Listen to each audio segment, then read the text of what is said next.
House Budget Committee Chairman Paul Ryan is another very interested party to tonight's events. He was there in the chamber. He joins us live from Capitol Hill. Congressman, thanks for being here. You bet, Brett. Your thoughts on the speech, the president's address? Well, I didn't hear any new ideas, that's for sure. The only new idea I heard was when the president asked private employers to give all their employees a raise. I thought that was a little odd coming from a president. But knowing the president, I've been to a lot of his speeches. I think for him, that wasn't very combative. I think he was trying to dial back the combative nature of his speech. But basically, as a result, there wasn't a new idea here. And if his policies, which have been in place for 5 years, were so successful, we might be willing to entertain that. It might be a good argument to make. But he's basically saying, let's just keep doing more of the same, which, look at where we are. So the one thing that really bothered me was this sort of notion that if Congress doesn't pass the laws I want you to pass, then I'm going to do it myself. This sort of unilateral agenda, they're calling it. Look, Brett, when we get sworn into office, whether you're president or in Congress, you raise your hand and you swear an oath to the Constitution. That's going around the Constitution. So when he says these things and does these things, that, in my opinion, is a violation of his oath. What, in your opinion, can the president, the administration, work with Congress to get across the finish line? Well, first of all, I think his comments about the military were very appropriate and about our veterans. We've been actually fighting to fix the military budget, and it's getting decimated, and we're really worried about that. So I'd like to think that maybe those comments will lead to the fact that we're not going to be cutting the military so much. It's the only thing he seems to be willing to cut.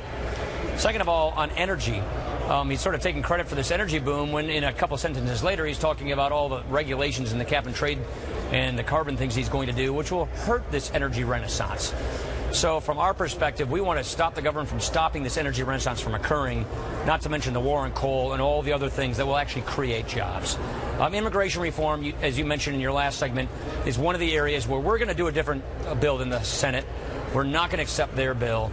And if he wants to go with the House and go with our step-by-step approach that requires security, requires the border security, interior enforcement, it's got to be done in place. He can't circumvent that law.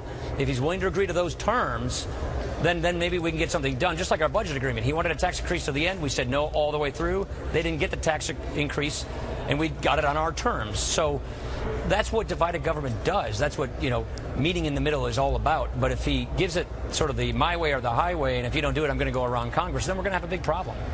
Congressman, you worked with Senator Patty Murray on that budget agreement. You got a lot of grief from some conservatives in your party.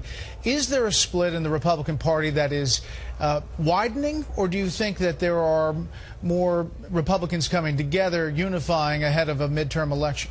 A, I do believe we're unifying. B, we're all moving our principles in the right direction. Some of us aren't just we're not moving it as far as we want to go in the right direction. And so we don't want to let the perfect be the enemy of the good. We want to make sure that we keep moving our principles in the right direction. We wanted to cut spending. We wanted to lower the deficit without raising taxes. We did it not nearly as far as any of us want to go.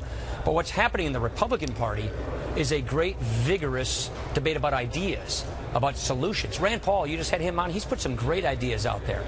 So we have a vibrant debate of ideas and solutions about creating jobs, growing the economy, increasing upward mobility.